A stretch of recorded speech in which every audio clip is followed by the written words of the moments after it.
murmur begins with a second sound and peaks in the first third of diastole. Common causes are aortic regurgitation and pulmonic regurgitation.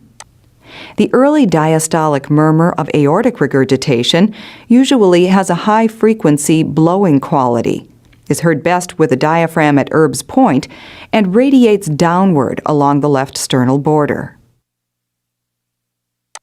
The following example is that of an early diastolic murmur taken from a man with mild aortic regurgitation.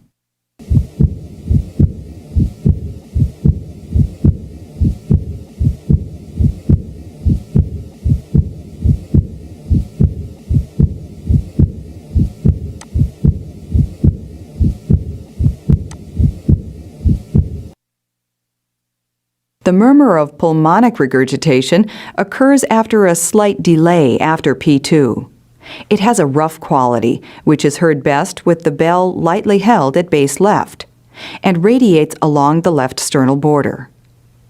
The murmur of pulmonic regurgitation tends to be of short duration and heard best on inspiration. This respiratory variation is helpful in differentiating pulmonic regurgitation from aortic regurgitation.